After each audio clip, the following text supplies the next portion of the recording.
Vamos a orar.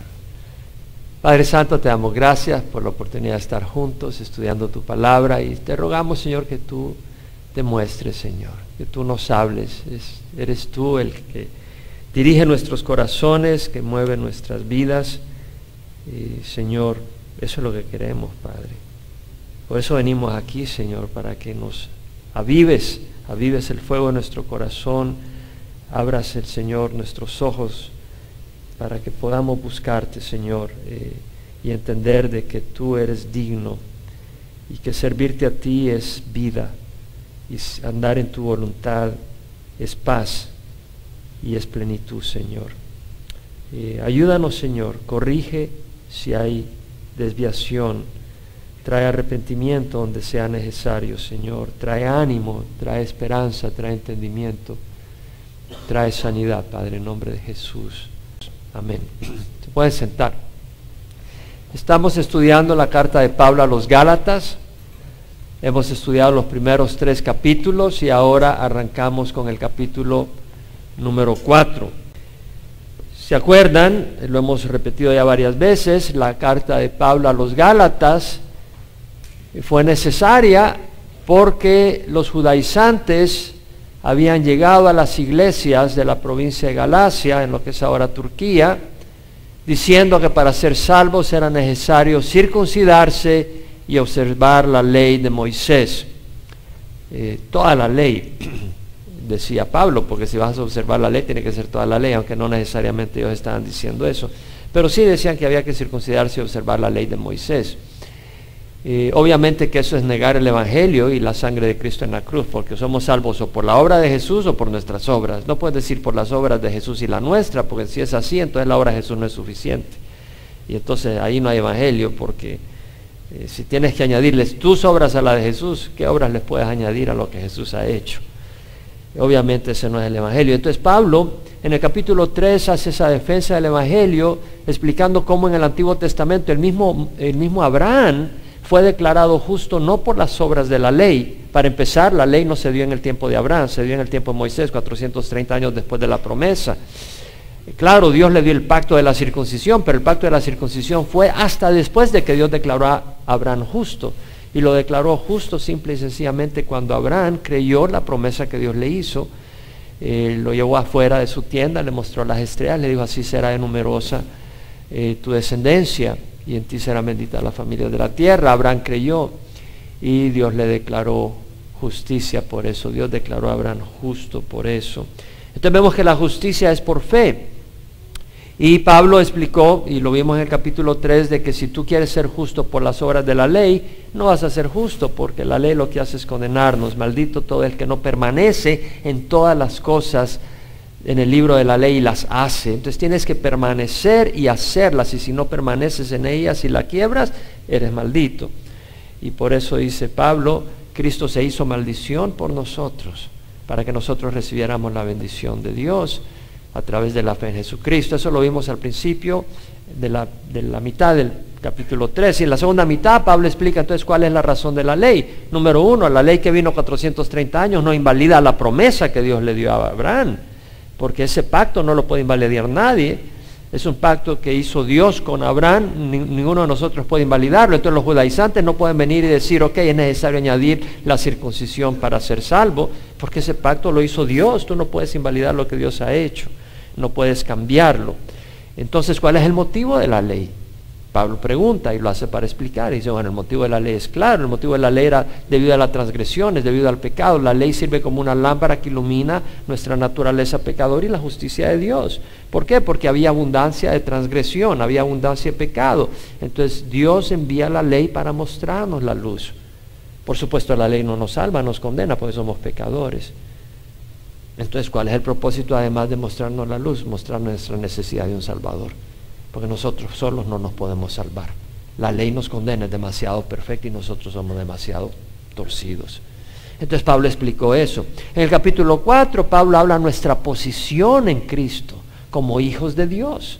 Tenemos una posición de hijos de Dios, y después Pablo le ruega a las iglesias en Gálatas que regresen al evangelio de la gracia Y les comparte, les recuerda cómo habían recibido a Pablo con tanto amor y con tanta dedicación, habían recibido su mensaje. Y Pablo les vuelve a decir, acuérdense cómo me recibieron. Y eso es lo que habla Pablo en el capítulo 4. En el capítulo 4 Pablo dice, digo pues, mientras el heredero es menor de edad, en nada es diferente del siervo, aunque sea el dueño de todo.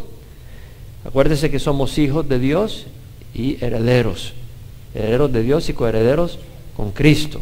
Eso lo estudiamos la semana pasada. Entonces dice, mientras el heredero es menor de edad, en nada es diferente del siervo, aunque sea el dueño de todo, sino que está bajo guardianes y tutores hasta la edad señalada por el padre. Es decir, cuando un niño es heredero, o sea, su padre puede tener grandes propiedades, pero mientras es un niño, ese niño no tiene acceso a esas cosas. ¿Por qué? Porque no tiene la madurez, no tiene la capacidad, no tiene acceso a la cuenta bancaria de su papá, porque si le das acceso a la cuenta bancaria se lo va a gastar en dulces y en ir a Disneyland. Entonces no tiene acceso, no tiene la madurez para entender estas cosas. Entonces tiene que estar bajo guardianes y tutores. La New International Version dice guardians and trustees, o sea, y la English Standard Version y la New American Standard Version dicen guardians and managers. O sea, está hablando de que está bajo cuidanderos, alguien que le cuida y alguien que maneja sus recursos, en otras palabras. Ahora, veamos qué dice acá, hasta la edad señalada por el padre. O sea, está bajo guardianes y tutores hasta la edad señalada por el padre. Y esto sigue la costumbre romana. En Roma, el ciudadano romano tenía a sus hijos, tenía esclavos que cuidaban a sus hijos, pero cuando ya su hijo llegaba a cierta edad, el esclavo podía regañar, llamarle la atención a su hijo, cuidaba que se portara bien, andaba cuidando que no se metiera en problemas. Pero cuando ya llegaba a la edad de madurez, de que ya era un hombre, pues ya hacían una ceremonia, y en esa ceremonia lo investían con ese rango de adoptado como hijo, no en el sentido de adopción que hacemos hoy en día, pero en el sentido de ser considerado ya hijo y heredero con todos los derechos y todos los privilegios. Y pero era el padre el que decía cuándo. Y lo mismo fue Dios quien decide cuándo vamos a estar ya no bajo tutores, porque acuérdense que todo eso está dentro de la luz de que la ley era nuestro tutor, nuestro ayo. En otras palabras, la ley sirvió con el propósito de educar, de ayudar a conocer lo que es bueno y lo que es malo. No necesariamente nos cambió, era el Espíritu Santo el que nos cambia. Entonces la ley fue nuestro tutor hasta el día en que Dios reconoce que la nación de Israel ya está lista para pasar de estar bajo la ley a pasar al Evangelio de salvación por fe en Cristo Jesús. ¿Estamos? ¿Estamos? Entonces, Pablo dice acá, así también nosotros, mientras éramos niños, estábamos sujetos a servidumbre bajo las cosas elementales del mundo. Y la palabra siervo acá es dulos, o sea, esclavo. Entonces, nosotros mientras éramos niños estábamos sujetos a servidumbre bajo las cosas elementales del mundo. Pero cuando vino la plenitud del tiempo, Dios envió a su Hijo nacido de mujer, nacido bajo la ley, a fin de que redimiera a los que están bajo la ley para que recibiéramos la adopción de hijos. Cuando vino la plenitud del tiempo, cuando Dios dijo, ya es el tiempo. Y ocurrió cabal cuando el imperio romano era un imperio grande y poderoso y había construido calles, carreteras por todas las ciudades. Y existía el idioma griego, que era por decir el inglés de hoy en día. Entonces había un lenguaje común en todo el mundo civilizado de ese tiempo. Y había toda una infraestructura, de manera que cuando vino Cristo, el Evangelio pudo después prosperar por todos lados, porque existía la infraestructura para llevar el Evangelio por caminos, etcétera. Pero también tiene que ver con el pueblo de Israel. Había estado ya 1500 años bajo la ley, y Dios había preparado ya a ese pueblo para el tiempo en que ya pasarían de la ley a la fe en Cristo Jesús. Entonces dice, cuando vino la plenitud del tiempo, Dios envió a su Hijo. Fíjese la palabra de Dios, no podemos desperdiciar nada. Dice, cuando vino la plenitud del tiempo, Dios envió a su Hijo. Envió, ¿qué quiere decir? Que lo envió de algún lugar. ¿De dónde lo envió? Del cielo. Y estamos viendo que lo envió, quiere decir que Él existía antes. Está hablando de la deidad de Jesús. Dios envió a su Hijo nacido de mujer. que está hablando, que cuando lo envió, Él se encarnó. Y fíjense bien, me llama la atención de que Pablo no glorifica a María. ¿Te das cuenta? Dice, nacido de mujer. Es decir, no la degrada. María fue una gran mujer, fue una sierva de Dios, pero no la eleva a una posición distinta a la de una sierva de Dios. Ni siquiera la menciona por nombre. María fue un vehículo para la encarnación de Jesús, pero no la podemos elevar más. Jamás los apóstoles elevaron a María a la posición a la que la ha elevado la Iglesia Católica. Y lo podemos ver. Acá está haciendo referencia a María como ese instrumento a través del cual Jesús vino, nacido bajo la ley. Es decir, Jesús nació bajo la ley, estaba la ley judía en vigencia, y Él cumplió la ley judía. Y luego Él recibió la maldición de violar la ley, para que nosotros pudiéramos recibir la salvación. Pero no solo para que recibiéramos la salvación, sino para que ya no estemos bajo el yugo de la ley. Esa es una gran bendición. Entonces, fíjate las palabras que usa Pablo, a fin de que redimiera a los que están bajo la ley. La palabra redimir implica pagar el precio de un rescate. Habían 60 millones de esclavos en el tiempo de Roma. Mucha gente era esclava, la mayoría, como un 50% de la población en tiempo de Roma eran esclavos. Cuando tú querías redimir a un esclavo, lo que hacías es pagabas el precio de la redención, y a ese esclavo era libre. Ya sea tú lo podías tener o lo podías dejar libre. Jesús pagó el precio de nuestra redención, pero nos ha dejado libres. ¿Sí? Somos libres. Él nos libró de la esclavitud. Ahora, vemos de que fuimos redimidos de la ley. ¿Sabes de qué ley está hablando? De la ley moral y de la ley ceremonial. Pues si no estamos redimidos de la ley moral, tienes que ser perfecto para ser salvo. ¿Te das cuenta? ¿Quién puede decir? Eso es algo hermoso, o lo que Dios ha hecho. Nosotros no podemos ser justos por nuestras obras.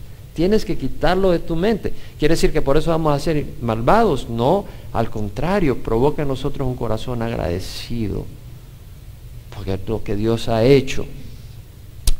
Entonces vemos que Pablo dice que nos redimiera a los que están bajo la ley para que recibiéramos la adopción de hijos. Pero aquí ya no quiere decir adopción de hijos como un bebé, sino que en la manera de Roma, que el padre decía, ahora este es mi hijo y mi heredero, en ese sentido, ya como hijo mayor. ¿Qué quiere decir? Que tenemos acceso a todos los tesoros de Dios. No hemos recibido el Espíritu Santo. Desde que naces en Cristo Jesús recibes el Espíritu Santo. Tienes tesoros increíbles, tienes acceso al trono de gracia. Tenemos una cantidad de tesoros, tenemos acceso a la herencia. No completa, porque este cuerpo tiene que ser redimido. Y esa es parte de la herencia que tenemos. Pero vemos acá que hemos recibido la adopción de hijos. Y porque sois hijos, Dios ha enviado al Espíritu de su Hijo a nuestros corazones, clamando, Abba, Padre. Porque sois hijos. Y eso es lo que había notado. Somos hijos de Dios. No dice que tal vez, lo da como una declaración, porque sois hijos. Yo digo, qué lindo que Dios dice, porque son mis hijos. ¿Podemos darnos cuenta? O sea, lo dice enfáticamente, somos hijos de Dios. Por fe, no lo adquirimos por obras, no lo adquirimos por ritos, tradiciones o sacrificios. A veces la gente está haciendo sacrificios para lograr el favor de Dios. Dios nos ha hecho hijos por lo que murió, por lo que pagó Jesús en la cruz y por poner la fe en Él. ¿Qué dice la palabra del Señor en el Evangelio de San Juan? Que Jesús vino a los suyos y los suyos no le recibieron, pero a los que le recibieron les dio el derecho de ser llamados hijos de Dios, es decir, a los que creen en su nombre, que no nacieron de sangre, ni de carne, ni de voluntad de hombre, sino de Dios. Es por fe. Y luego dice, y porque sois hijos, Dios ha enviado al Espíritu de su Hijo a nuestro corazón. Quiere decir que todos los que hemos nacido de nuevo, tenemos el Espíritu Santo. Ha enviado el Espíritu de su Hijo a nuestros corazones, clamando, Abba, Padre. Y la palabra Abba es un término arameico que se dice Daddy. Eso es lo que quiere decir Daddy, papá. Vivimos a Dios con un respeto y eso es muy importante, pero también hay que referirse a Dios con ese afecto y esa cercanía que Cristo nos trajo y decirle papá. No le hables a Dios como ese rey lejano. Él es ahora nuestro papá. Y tú no le escondas a Dios tus problemas. No les escondas a Dios tus luchas personales. ¿Sabes que tienes luchas personales para caminar en el camino? Tienes luchas personales. Dios las sabe. En vez de correr hacia fuera, corre hacia Él y decirle, papá, ayúdame, porque Él es tu papá, Él te quiere ayudar. Y es en ese espíritu que debemos de venir. Esa relación cercana. Vemos que Dios ha enviado el Espíritu Santo. En Romanos 8, 15 al 17, lo hemos estado leyendo, dice, no habéis recibido un espíritu de esclavitud para volver otra vez al temor, sino que habéis recibido un espíritu de adopción como hijos por el cual clamamos Abba Padre. En Romanos habla de lo mismo. Y lo dice, el Espíritu mismo da testimonio a nuestro espíritu que somos hijos de Dios. Y si hijos, herederos de Dios, herederos de Dios y coherederos con Cristo. Si en verdad padecemos con Él a fin de que seamos glorificados con Él. Entonces, vemos que no hemos recibido un espíritu de esclavitud para que no estemos atemorizados día a día porque fallamos en algo que ya no somos hijos de Dios. ¿Me explico? Todos fallamos de una o de otra manera. No somos perfectos. Si tú te analizas a la luz del Espíritu, no hay día donde no falles en algunas áreas. Porque dejas de hacer, o porque haces de más, o porque no haces lo que debes de hacer, o porque dijiste lo que no debías de decir, o porque no dijiste lo que debías de decir, o por lo que pensaste, o por lo que no pensaste. Si quieres ser juzgado por la ley, mi amigo, hay suficiente carne para ser juzgado por la ley. La única manera que vas a tener paz es por lo que hizo Jesucristo. Entonces Dios nos ha dado ese espíritu, no para que vuelvas a la esclavitud, sino nos ha dado un espíritu de adopción, que entendamos que somos adoptados, acceso al trono, y podemos decir papá. Y Pablo dice, por tanto ya no eres siervo, ya no eres esclavo. Acuérdate que éramos esclavos de la ley. Está hablando el pueblo de Israel, ¿sí? Y luego dice, ya no, sino hijo, y si hijo, heredero por medio de Dios. Somos herederos del Señor. Ahora, Pablo en los versículos 8 al 11 les ruega que no vuelvan a la esclavitud de la ley. Y les dice, pero en aquel tiempo, cuando no conocías a Dios, eras siervos de aquellos que por naturaleza no son Dios. Pero ahora que conocéis a Dios, o más bien que sois conocidos por Dios, ¿cómo es que volvéis otra vez a las cosas débiles, inútiles y elementales, a las cuales deseáis volver a estar esclavizados de nuevo? Observad los días, los meses, las estaciones y los años. Temo por vosotros que quizá en vano he trabajado por vosotros. Pablo le está hablando a los Gálatas y les dice, en aquel tiempo, antes de que Pablo llevara el Evangelio, no conocías a Dios. Eras siervo de aquellos que por naturaleza no son dioses. Eras esclavo. Eran esclavos. ¿Qué era lo que por naturaleza no son dioses? ¿Qué era eso? Ídolos de madera, de oro y de plata. Ellos eran siervos de ídolos que no son dioses verdaderos. Ahora, un dios es aquello que no necesariamente tiene que ser de metal. Un dios es aquello en que tú confías. Aquello por lo cual tú vives. Aquello que es a lo que tú le das el primer amor en tu vida. ¿Sí me explico? Si tu primer amor es a una mujer, ese es tu Dios. Porque antes de amar a tu mujer, debes de amar a Dios. Y si amas a Dios, vas a saber amar a tu mujer. Y antes de amar a tu esposo, debes de saber amar a Dios. Si no sabes amar a Dios, no vas a poder amar a tu esposo, porque ese amor viene de Dios. Pero si pones a tu mujer por encima de Dios, ella es tu Dios. Si pones los placeres por encima de Dios, ese es tu Dios. Si tú confías en tus riquezas y no en Dios, ese se volvió tu Dios. ¿Sí me explico? Esos son los dioses, pero esos dioses no salvan. Esos dioses no salvan. Ahora, Pablo les está diciendo, ustedes eran siervos, esclavos de aquellos que por naturaleza no son dioses. Servían a ídolos inútiles. Pero ahora que conocéis a Dios, aquí hay algo interesante. Ahora que conocéis a Dios, o más bien que sois conocidos por Dios. Fíjese la aclaración que hace. Ahora que conocéis a Dios, más bien que sois conocidos por Dios. ¿Cómo es que volvéis otra vez a las cosas débiles? Qué interesante que Pablo hace la aclaración. Y es que tú puedes decir, yo conozco al presidente de los Estados Unidos. La pregunta es, ¿te conoce él? ¿Sí me explico? Tú puedes decir, yo conozco a Dios. La pregunta, ¿te reconoce él como uno de los suyos? Y el Señor habló de eso. En Mateo dijo, todo el que me confiese delante de los hombres, yo también le confesaré delante de mi Padre que está en los cielos. Pero el que me niegue delante de los hombres, yo también le negaré delante de mi Padre que está en los cielos. O sea, tú puedes decir, yo conozco a Dios, pero te sales de la iglesia, porque todo el mundo conoce a Dios en la iglesia, pero te sales de la iglesia y... ¿Por qué? Porque no quieres mencionar a Dios porque vas a tener problemas y te van a perseguir. Así que, no, Dios dice, si tú me niegas, yo te negaré. Y no solo con lo que digamos, sino con nuestra vida. Porque nosotros podemos decir, yo conozco a Dios, pero nuestra vida reflejará algo distinto.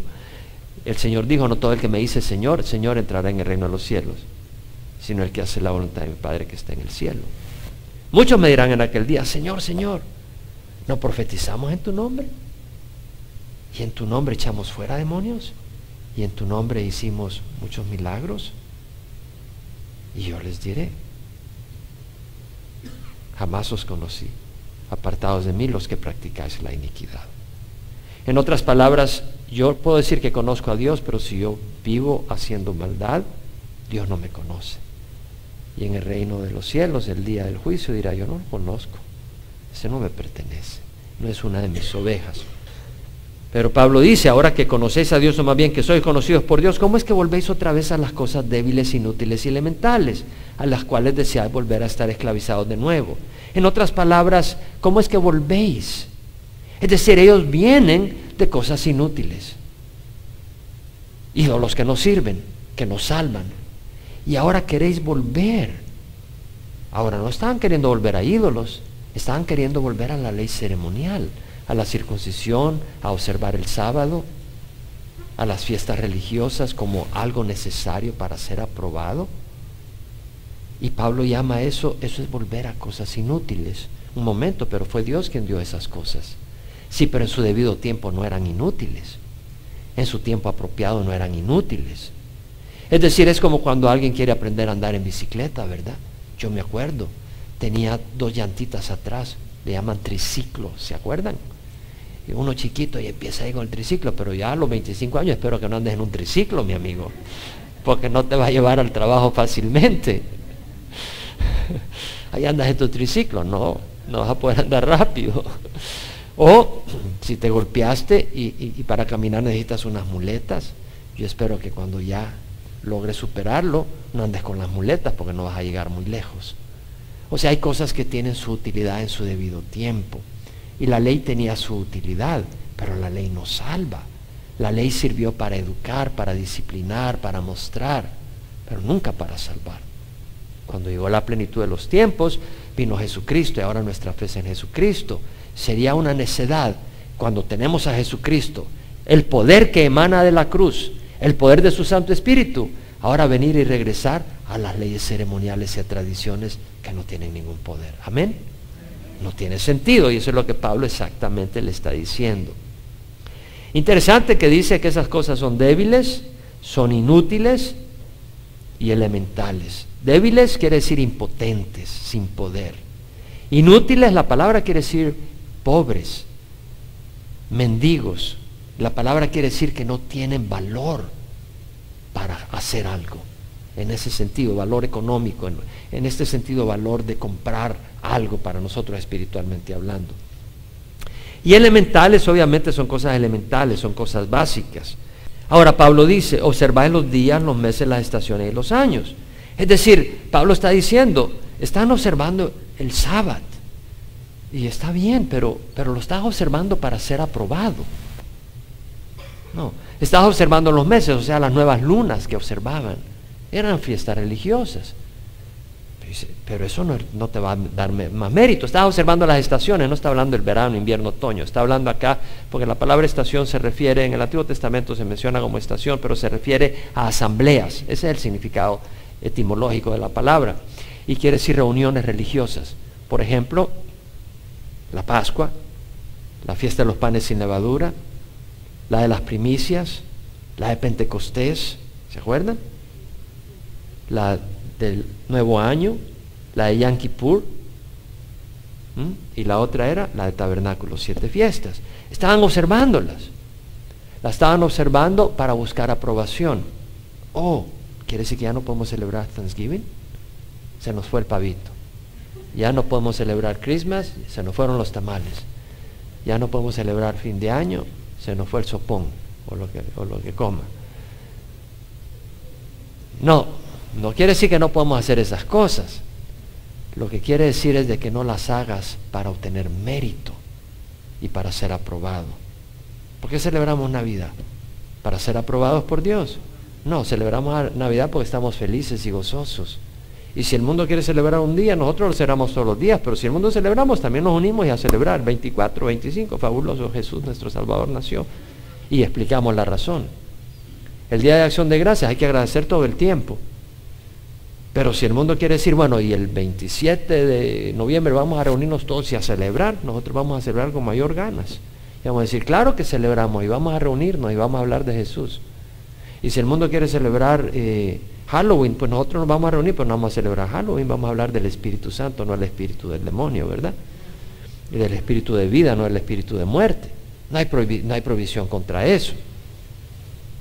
Ahora, Pablo dice más adelante, temo por vosotros que quizá en vano he trabajado por vosotros. Temo por vosotros.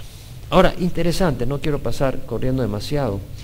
Es interesante que el versículo 9 dice, deseáis volver a estar esclavizados de nuevo. ¿Por qué quisiera desear a alguien estar esclavizado bajo la ley? Lo vemos hoy en día. ¿No hay muchas denominaciones e iglesias en Latinoamérica donde la gente esté esclavizada bajo la ley? No, tú no puedes venir a la iglesia si andas pantalones. No, tú no puedes usar perfume. Tú no puedes usar make-up, maquillaje. Pero, ¿por qué quiere alguien estar esclavizado bajo la ley? Porque te puedes vanagloriar. Te puedes vanagloriar. No, yo me reúno el sábado. No soy como ustedes paganos. O puede decir, no, mi mujer no usa pantalones, usa faldas y le llega hasta el suelo. Sí, bueno, puede usar falda que te llegue hasta el suelo, está bien, pero eso no te hace más justo. Y ya con esas reglas, vamos a la iglesia 5 días a la semana. Bueno, eso no te hace más justo. Ahora, el ir a la iglesia te va a ayudar porque vas a conocer la palabra, pero no puedes añadir a la cruz de Cristo. Observa los días, los meses, la estación, eso no añade a la cruz de Cristo. ¿Qué fue lo último que dijo Jesús en la cruz? Consumado es, tetelestai. Y esa palabra quiere decir pagado. Era como cuando tú tenías una deuda y pagabas, te ponían el sello, pagado. Esa fue la palabra que usó Jesús. Ya está pagado. Ya está pagado. Pablo dice, temo por vosotros que quizá en vano he trabajado por vosotros. Es decir, si se iban de la fe en Jesús y volvían a querer ser aprobados por la ley, están saliendo de la gracia y están cayendo en maldición. Porque la entrada al trono de gracia es por medio de ¿qué? De la fe. ¿Es por medio de la fe en quién? En Jesús. Entonces, si tú dejas de tener fe en Jesús y pones la fe en tus obras, ¿puedes entrar al trono de gracia? Se cerró el trono de gracia para ti. Ahora, Pablo viene y les recuerda, del versículo 12 al 16, el cariño con que lo recibieron cuando él fue. Y les dice, os ruego hermanos, haceos como yo, pues yo también me he hecho como vosotros. Ningún agravio me habéis hecho. Pero sabéis que fue por causa de una enfermedad física que os anuncié el Evangelio la primera vez. Y lo que para vosotros fue una prueba en mi condición física no despreciasteis ni rechazasteis, sino que me recibiste como un ángel de Dios, como a Cristo Jesús mismo. ¿Dónde está pues ese sentido de bendición que tuvisteis? Pues testigo soy en favor vuestro, que de ser posible os hubiera sacado los ojos y me los hubieras dado. Me he vuelto por tanto vuestro enemigo al deciros la verdad. Muy interesante, Pablo dice, os ruego hermanos, haceos como yo, pues yo también me he hecho como vosotros. Bueno, Pablo, cuando encontró a los Gálatas, eran hombres que seguían la ley mosaica. Les pregunto, ¿seguían la ley de Moisés los Gálatas cuando llegó Pablo? No, hombre, si eran gentiles. No seguían la ley mosaica. Eran gentiles, no conocían nada de eso. No seguían la ley mosaica. La mayoría de los Gálatas, habían algunos judíos que vivían en Galacia, pero la mayoría de los Gálatas no sabían nada de la ley mosaica. O sea, estaban sin la ley. Y ahora Pablo dice, háganse como yo. ¿Estaba Pablo bajo la ley? ¿Estaba bajo la ley Pablo? No estaba bajo la ley mosaica. Entonces Pablo está diciendo, yo me he hecho como uno de ustedes, sin la ley. Y ahora ustedes quieren volver a la ley. No, háganse como yo, que yo me hice como uno de ustedes. ¿Sí me explico? En 1 Corintios Pablo habla de cómo se hacía la gente. 1 Corintios 9:22. Pablo dice, bueno, más del 22, 20 al 22. A los judíos me hice como judío para ganar a los judíos. A los que están bajo la ley como bajo la ley. Aunque yo no estoy bajo la ley. Es decir, cuando Pablo encontraba a algún judío le decía, no te importa, circuncídate. ¿Cómo me voy a circuncidar si ya estoy circuncidado? No, Pablo no le decía eso. Pablo decía, yo también soy judío. Yo crecí en la tradición de los judíos. Wow. Pablo no le estaba mintiendo. Pablo se hacía judío a los judíos para poder llevarle el evangelio. Y si encontraba a alguien que no era judío, como dice, a los que están sin ley como sin ley. Encontraba a los gentiles. No, pero es que los judíos, no. Cristo nos liberó de la ley. De veras me interesa oír. O sea, los que estaban sin ley, como si él estuviera sin ley, aunque no quiere decir que estaba sin ley, estaba bajo la ley de Cristo, dice Pablo. A los débiles me hice débil para ganar a los débiles. A todo me he hecho todo para que por todos medios salve a algunos. Entonces vemos la filosofía de Pablo. Y aquí Pablo le está diciendo, cuando yo llegué a ustedes estaban sin la ley. Y yo estoy sin la ley. Háganse como yo. Yo me hice como ustedes, háganse como yo. ¿Estamos o no estamos? Ningún agravio me habéis hecho. ¿Qué quiere decir? Pablo está diciendo, no tengo ningún resentimiento contra ustedes. O sea, no tengo nada contra ustedes, en el sentido de venganza o algo. Claro, estaba perplejo de que ellos habían abandonado el evangelio de la gracia. Y luego dice, pero sabéis que fue por causa de una enfermedad física que os anuncié el evangelio la primera vez. ¿Fue por causa de qué? ¿Por qué? ¿Quién está diciendo eso? Te aseguro que hoy muchos pastores y pastoras y apóstoles dirían, Pablo no tenía fe, porque estaba enfermo. Porque según ellos tú no te puedes enfermar. Pero ellos se enferman y se mueren. O sea, la enfermedad ocurre en los siervos de Dios. Vea Filipenses 2, versículo 25 al 30. Pablo hace referencia a Epafrodito.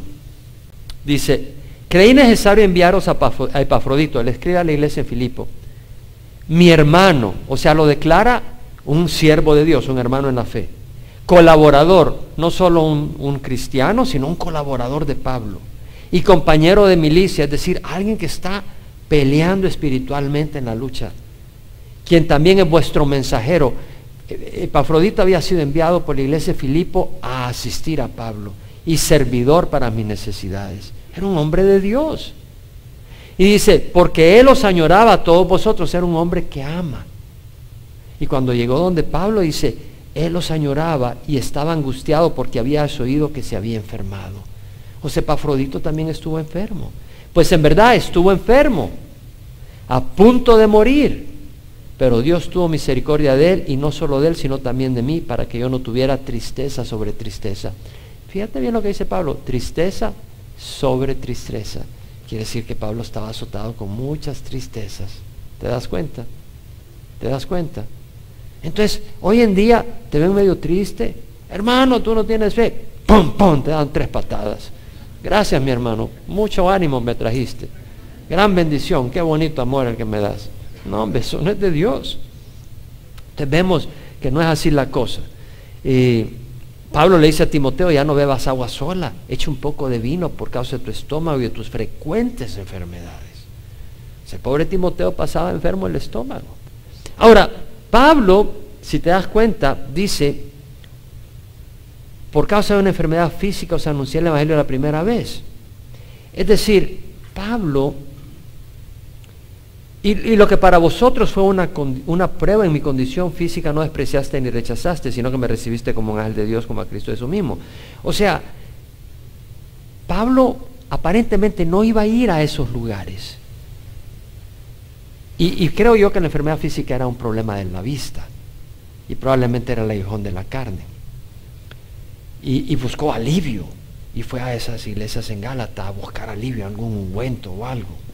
Entonces vemos que Dios usa cosas que no son buenas en sí, como enfermedades, para propósitos buenos.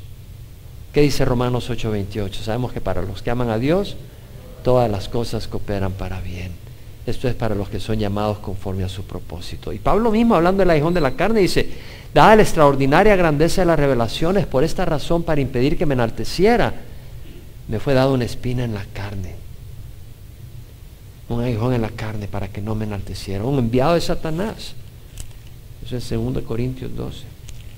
Pablo dice, dada la extraordinaria grandeza de las revelaciones, por esta razón, para impedir que me enalteciera, me fue dado una espina en la carne, un mensajero de Satanás que me abofetee para que no me enaltezca. Acerca de eso 3 veces he rogado al Señor para que lo quitara de mí, pero él me ha dicho, te basta mi gracia, pues mi poder se manifiesta en la habilidad, por tanto muy costosamente me gloriaría en mis debilidades para que el poder de Cristo more en mí. Entonces Pablo tenía ese aguijón en la carne, esa espina en la carne, ese mensajero de Satanás para que no se enalteciera. Entonces Dios tenía un propósito. Dios tiene un propósito en las crisis y en las pruebas. Y luego dice, y lo que para vosotros fue una prueba en mi condición física, no despreciaste ni rechazaste, sino que me recibiste como un ángel de Dios, como a Cristo Jesús mismo. Es decir, lo que fue una prueba, es decir, el ver a Pablo daba repulsión. Eso es lo que estaba diciendo. O sea, tal vez en los ojos le salía una de pus, que tú estabas oyendo predicar, le salía un puño de pus. Pablo, no te puedo ni ver, muchacho. Alguna cosa. Pero era una condición desagradable de ver. Como dice la English Standard Version, and thou my condition was a trial to you, you did not scorn or despise me. Aunque mi condición era un reto, una amenaza para ti, algo desagradable, no te burlaste ni me despreciaste. Mi aflicción podía provocar rechazo, desagrado, repugnancia, aborrecimiento, pero no me rechazaste. Hoy en día la gente rechaza a los mensajeros de Dios dependiendo de su apariencia. Si no es elocuente, si no tiene cierta altura o cierta apariencia física, no, ese no sirve. Pero en las iglesias en Galacia, a pesar de la condición desagradable de Pablo, lo escucharon y lo recibieron como un ángel de Dios, como a Jesucristo mismo. ¡Wow! Y Pablo no dice, están blasfemando, pero cuando recibieron a Pablo veían que era el mensaje de Jesús. Claro, no lo adoraron como a Jesús, Pablo nunca lo permitiría, pero lo que está diciendo, ellos entendieron que era el mensaje directo de Jesús hablándole a ellos y lo recibieron con gran temor. Honraron a Pablo. Y luego Pablo dice, ¿dónde está pues aquel sentido de bendición que tuviste? O sea, como dice la New Living Translation, where is that joyful and grateful spirit you felt then? ¿Dónde está aquel espíritu de agradecimiento y gozo que sentiste cuando yo te llevé el evangelio? Es decir, los Gálatas tenían un sentido de bendición cuando llegó Pablo, les habló de Jesús, les habló de salvación, les habló de perdón, les habló de libertad de la ley.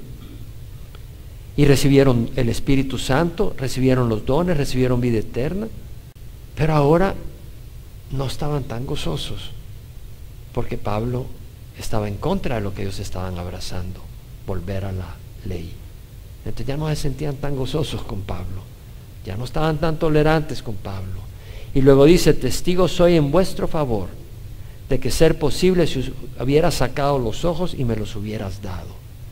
¿Por qué diría Pablo, si hubiera sido posible, se hubieran sacado los ojos y me lo hubieran dado? Porque probablemente lo que tenía problema era de ojos. Y si te vas a Gálatas 6:11, mira cómo dice Pablo, mirad con qué letras tan grandes os escribo de mi propia mano. ¿Por qué escribiría Pablo tal vez con letras tan grandes? Porque no tenía problema de la vista. Y generalmente era alguien quien escribía sus cartas, pero al final, su saludo final, él lo escribía o firmaba al final para declarar que era carta suya. Ahora, ¿te das cuenta algo interesante? Porque creo que debemos de tener un agradecimiento con aquellos que traen el Evangelio a nuestras vidas. Y yo siempre tengo un corazón muy agradecido a quienes me llevaron el Evangelio. Bien agradecido a Dios y a ellos. Los recuerdo por nombre. Algunos de mis libros que he escrito se los he dedicado a algunos de ellos. Recuerdo cuando llegaron y me llevaron el amor de Dios. Y provocó que yo leyera la Escritura. Y al leer la Escritura, Dios me abrió la mente y creí en Jesús, en el Evangelio que no conocía. Pero ellos fueron quienes llevaron el Evangelio en el amor de Dios. Ese amor, ese afecto, ese cariño. Pero lo recuerdo con agradecimiento. Tenemos que tener un corazón agradecido a aquellos que nos llevan el Evangelio. Versículo 16. Me ha devuelto por tanto vuestro enemigo a deciros la verdad. ¿Sabes cuál es el mayor enemigo muchas veces para los cristianos que caminan en el Espíritu? No el mundo. Los que se llaman cristianos y andan en la carne. Muchas veces son los mayores enemigos. ¿Por qué? Porque tu caminar es una reprensión para ellos. Y se te tiran encima. Ahora, versículo 17 al 18, Pablo expone el celo maligno de los judaizantes. Ellos sostienen celo, no con buena intención, sino que quieren excluiros a fin de que mostréis celo por ellos. Es bueno mostrar celo con buena intención siempre, no solo cuando yo estoy presente con vosotros. Está diciendo, ellos sostienen celo, o sea, fervor. Ellos mostraban gran interés, los judaizantes, por los gálatas. Pero no se interesaban sinceramente por la salud espiritual de los gálatas. Pablo lo dice. Quiere excluiros a fin de que mostréis celo por ellos. ¿Qué estaban buscando estos judaizantes? Popularidad, poder, que los siguieran a ellos. Pablo, en su tercer viaje misionero, le advirtió a la iglesia en Éfeso de esta gente. En el capítulo 20 de Hechos, versículo 29, dice, a la iglesia en Éfeso, les dice a los ancianos, le dice, sé de que después de mi partida vendrán lobos feroces entre vosotros que no perdonarán el rebaño, y que de entre vosotros mismos se levantarán algunos hablando cosas perversas para arrastrar a los discípulos tras ellos. Entonces hay personas que crecen, que salen, entran a la iglesia y que lo que están haciendo es pervertir el Evangelio y traer doctrinas raras cuyo propósito, ¿cuál es? Tener seguidores populares. Tenemos que conocer la palabra.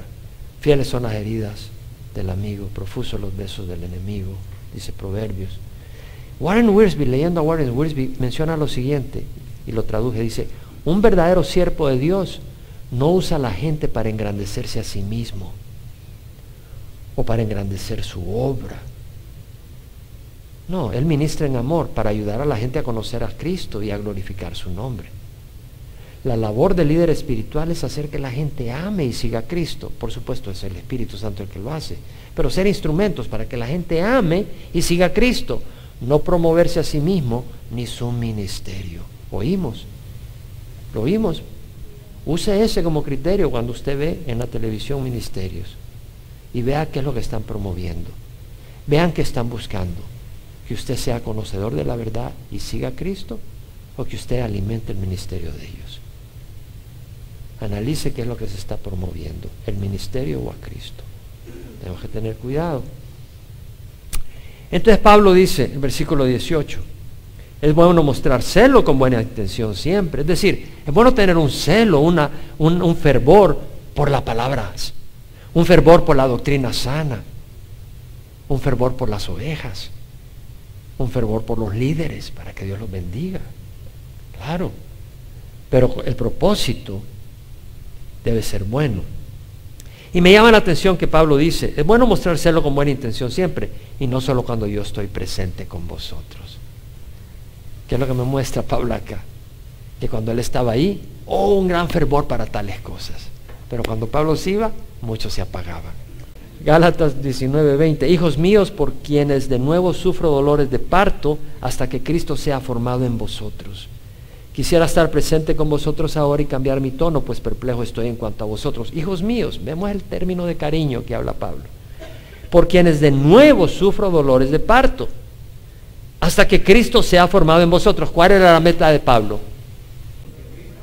Que Cristo sea formado en cada creyente. Y eso es lo que mandó Jesús. Jesús dijo, id y haced discípulos de las naciones, bautizándolas en el nombre del Padre, el Hijo y el Espíritu Santo, y enseñándoles a obedecer todo lo que os he enseñado, todo lo que os he mandado. Entonces un discípulo es alguien que ha aprendido las cosas del Señor y las practica, ¿cierto? O sea, no solo es intelectual, sino que las practica. ¿Qué pasa cuando estamos obedeciendo al Señor? ¿Qué nos pasa en nuestras vidas? Somos siendo transformados. Pero no podemos obedecer al Señor si no oímos su voz, ¿no? ¿Y dónde oímos su voz? En la palabra. Entonces, al oír la voz del Señor, al estudiar la palabra de Dios y al obedecerla, somos siendo transformados. Ahora, ¿cuál es la labor de un pastor? Fue de Pablo, compartir esa palabra. Y como congregación tenemos grupos de discipulado también, ¿no? Donde hay más interacción personal. Y el discipulado puede ocurrir en las casas, en llamadas telefónicas, en reuniones informales. Pero es tan importante ese discipulado, y Pablo era un discipulador, un ejemplo a seguir. Y vimos de que habla de dolores de parto, de nuevo. ¿Por qué? Porque el que vinieran a Cristo requirió mucho sufrimiento para Pablo. Él tuvo que pasar penalidades para ir a lugares, tuvo que sufrir persecución. Llevar el evangelio no le aplaudían. Aquí viene Pablo, trae el evangelio, y llegaba el rabino a la sinagoga a darle la bienvenida. No, lo sacaban pero a patadas y a latigazos. Entonces Pablo sufrió para que la gente conociera el evangelio y naciera de nuevo. Pero ahora Pablo vuelve a agonizar, dolores de parto, dice. Yo creo que debe ser como cuando uno tiene un dolor insoportable. Y Pablo dice, quisiera estar presente con vosotros ahora. Es decir, Pablo dice, yo quisiera estar con ustedes y zarandearlos. No, yo quisiera estar con ustedes y decirles, ¿qué están haciendo? Pues perplejo estoy en cuanto a vosotros, dice Pablo. No puedo creerlo, me tienen perplejo. ¿Cómo pueden dejar el poder de Cristo y querer ir a tradiciones? ¿Y verdad que está ocurriendo en las iglesias? Está ocurriendo. Legalismo se llama. Vamos a pararnos. No podemos confiar en nuestra justicia. No podemos confiar en nuestra justicia. Lo importante es escoger a Jesús. Eso es lo importante. Y decirle, soy un mendigo. Soy un mendigo. Necesito tu perdón y necesito tu sanidad. Si tú nunca has recibido a Jesucristo, yo te invito a que recibas a Jesús. Ahí donde estás. Por internet, o en el salón familiar, o si nos visitas acá por primera vez, o segunda o tercera, o nunca has recibido a Jesús, ora conmigo. Es bonito tener todos los pecados perdonados. Y no con la intención de estar en el lodo, pero con el entendimiento de que en el lodo eso no es bueno, estamos ofendiendo gente, estamos destruyéndonos y nos vamos al infierno. Y estamos ofendiendo al Dios que nos amó y despreciando su sangre en la cruz, cuando podemos pedirle a Él que entre y nos cambie, y cambie nuestro lamento en gozo. Ahí donde estás, ora para recibir a Jesús. Padre, te ruego perdón por mis pecados. Creo que Jesús pagó en la cruz por mis pecados. Hoy lo recibo como mi Señor y mi Salvador. Gracias, Señor. Dame tu Santo Espíritu para seguirte, rechazar el pecado, hacer el bien, buscar tu voluntad y hacerla. En nombre de Jesús, amén.